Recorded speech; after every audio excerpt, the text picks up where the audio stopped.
Bonjour YouTube et bienvenue dans cette vidéo. Aujourd'hui on se retrouve pour vous parler non pas du téléphone Pi comme convenu, parce que malheureusement je n'ai toujours pas à ce jour d'informations sur ce smartphone.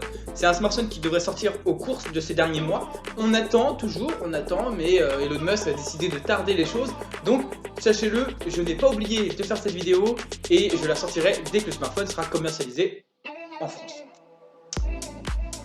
Dans cette vidéo, je vais vous parler, comme tous les ans, chaque année, je vais vous parler du salon CES. Cette fois, il s'est déroulé à Los Angeles et je vais vous dire les nouveautés.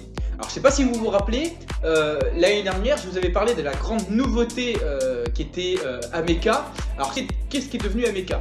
Alors, les petites informations que j'ai moi sur qu'est-ce qui est devenu Ameca. Ameca est devenu un robot toujours aussi intelligent qui est en cours d'évolution.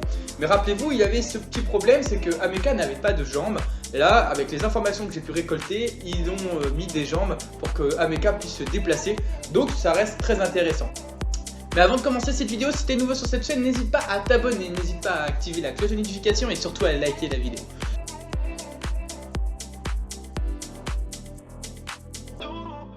Au salon CES, Sony nous a proposé son tout nouveau prototype Afeela.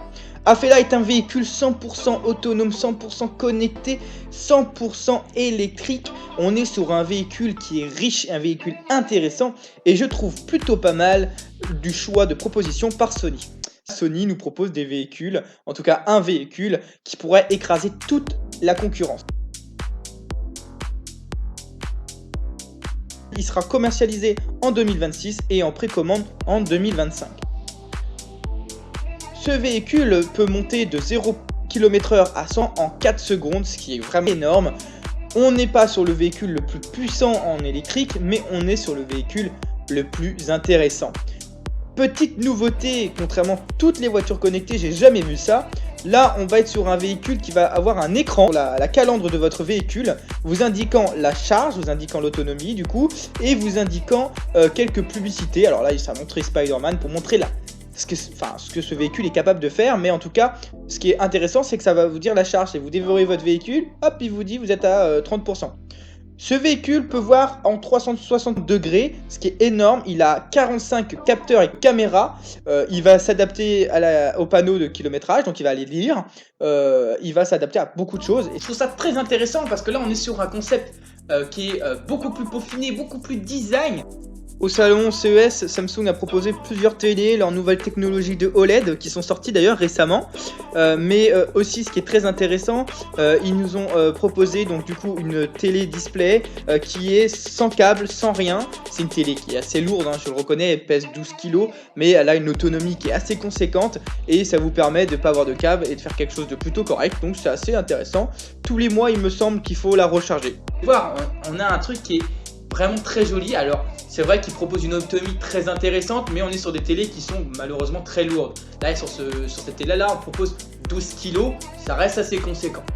Parlons pour finir cette vidéo du nouveau téléphone pliable de Samsung.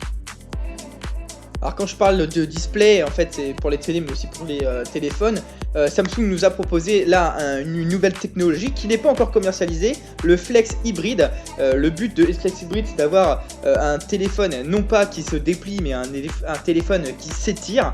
Alors ils vont nous montrer plusieurs gammes différentes, donc là c'est vrai ils peuvent montrer la tablette mais ça peut être sur des smartphones.